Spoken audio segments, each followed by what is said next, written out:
Alright, so over the past weeks, I'm sure that you heard about VERO, the new promised land for photographers that fixes everything and that has everything that Instagram doesn't. It started with Peter McKinnon talking about it a few weeks ago, maybe a month ago, and then more and more photographers started to talk about the new app that will change everything and why photographers should move there. Well, I have a different opinion on the subject, and in today's video I want to talk about why VERO might not be the promised land that everyone wants you to believe.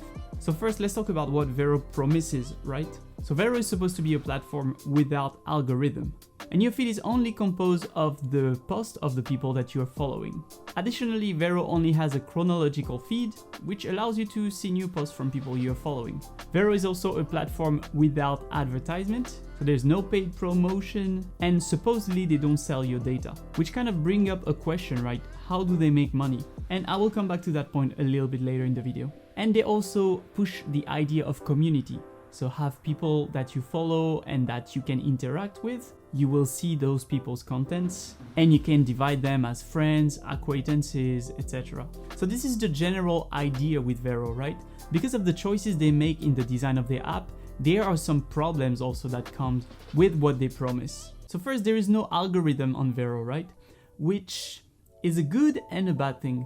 Because there is no algorithm, you have to actively search for content or go through the recommended page. You have a bunch of featured users that are pretty much always the same, right? Every time you open the app, you have Peter McKinnon there. Coincidence? I don't know. So while there are no algorithms on the app, well, the app definitely promotes some of their creators, right?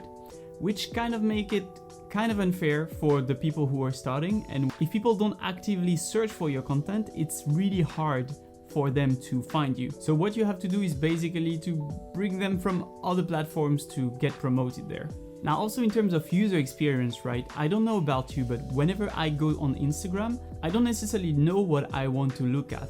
Of course, I want to see content from the people that I'm following, but sometimes it's great to have some new content pushed to me and discover a photographer or maybe a new place that I didn't know about. And that's part of the good and the bad of having an algorithm that pushes content to you. When you have no content that is pushed to you and you only see the content from people you're following, it doesn't come instinctively to just research content, right?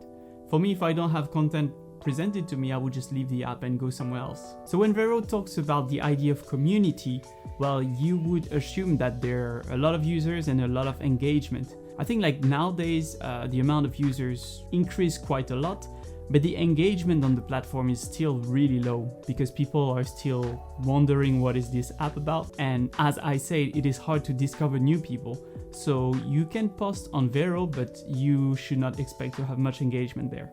If you cannot be discovered in the first place, it makes it extremely hard to build a community. And it kind of makes it just a worse version of Instagram, right? You can post things, but they won't be seen. Basically, you have to bring people from other platforms to make sure that they discover you. So yeah. All right, and one more point that I want to talk about is that apart from photographers right now, not a lot of people are using VEROs, right? So if you want to use VERO, you can build a community of photographers. But if you want to have access to clients, or to show your work to people who are not in the photography world, then VERO might not be the app for you.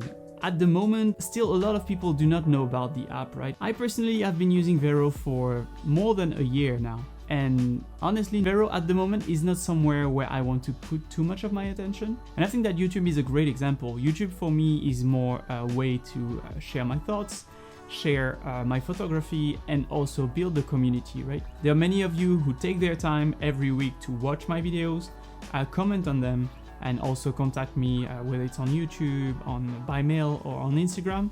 And yeah, I'm really grateful for that. And that's more the idea of community that I have.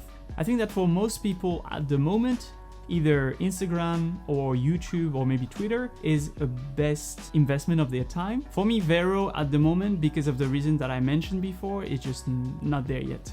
Alright, so let me know what you think in the comments. Do you use VERO? Do you have a VERO account?